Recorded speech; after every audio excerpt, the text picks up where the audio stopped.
The first time I took drugs, I didn't care about the consequences. I just kept going, like I was walking in a long tunnel with no end in sight. And the more I took, the further I was from the people I love.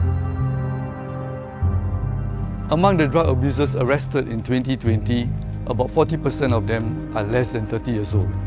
Rehabilitation is like guiding the abusers out of the tunnel if they choose to walk with us.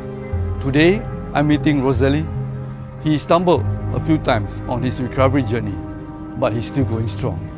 Let's meet him. Hi Rosezeli, can you share with me how it all started?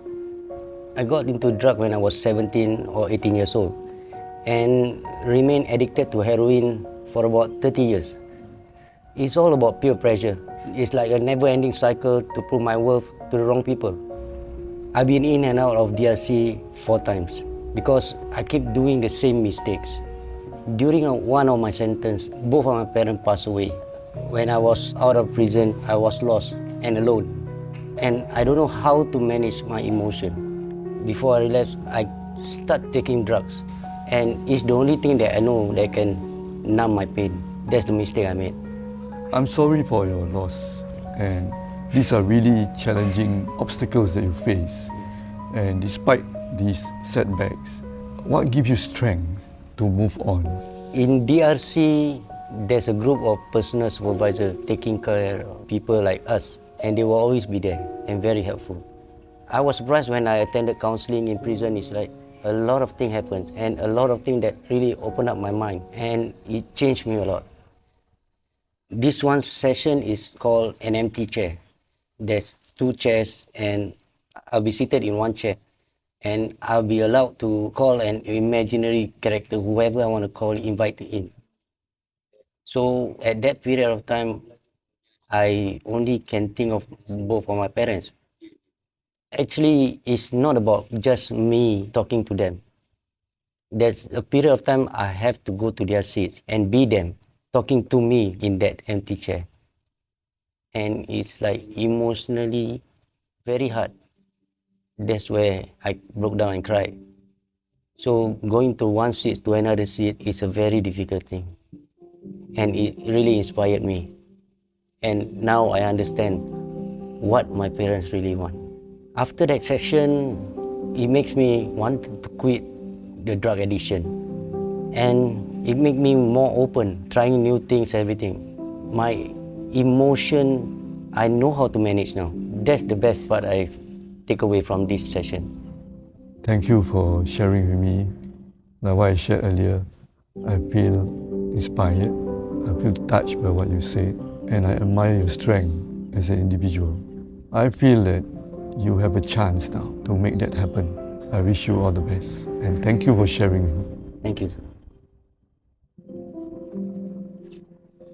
When it comes to rehabilitation, Rosezeli's story shows us the importance of establishing good relationship between the inmates and the personal supervisor.